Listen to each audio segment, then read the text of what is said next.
रहमदिल बोना।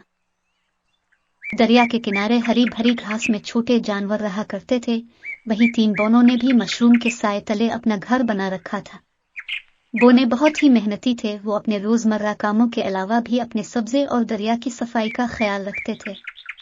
खिज़ां का मौसम शुरू होते ही तमाम सब्जा जल जाता और इर्द गिर्द रहने वाले छोटे परिंदे खुराक की तलाश में वहां से कूच कर जाते थे।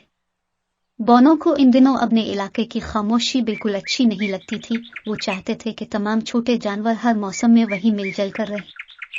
उन्होंने जब ये बात टिड्डे को बताई तो वो सोच में पड़ गया। फिर अचानक कुछ याद आए पर वो चौंक पड़ा। मैंने यहाँ से दूर जंगल में कुछ ऐसे पौधे देखे हैं जो खिज़ां में भी सरसब्ज रहते हैं।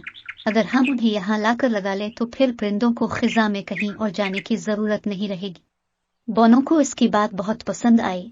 वो जानते थे कि टिड्डा अकेले ये काम नहीं कर सकता, इसलिए उन्होंने साथ जाकर पौधे लाने का फैसला किया।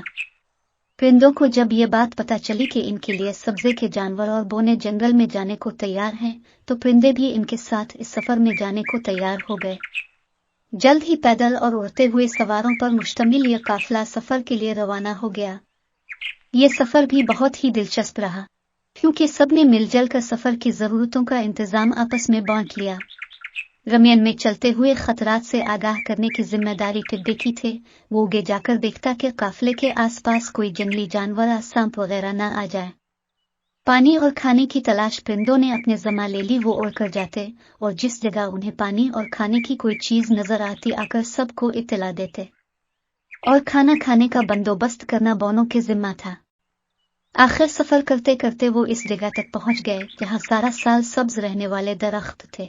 बोनों ने दरख्त की जड़ से छोटे पौधे निकाल लिए ताकि उन्हें साथ ले जा सके, और वापसी का सफर शुरू हो गया। वापस आकर उन सब ने पौधों के लिए मुनासिब जगह तलाश की और पौधे को जमीन में लगा दिया।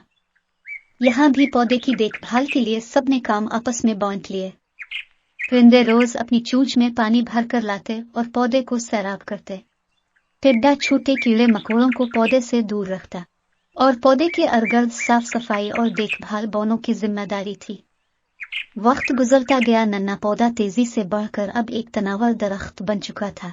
साथ ही मौसम खिज़ां का भी आगाज हो चुका था, मगर इस बार सब्जे में शोर ही शोर था। परिंदे इस दरख्त की कहानी, बोनों की रहमदिली और मिलजुल कर रहने के फायदे अपने बच्चों को बता रहे थे।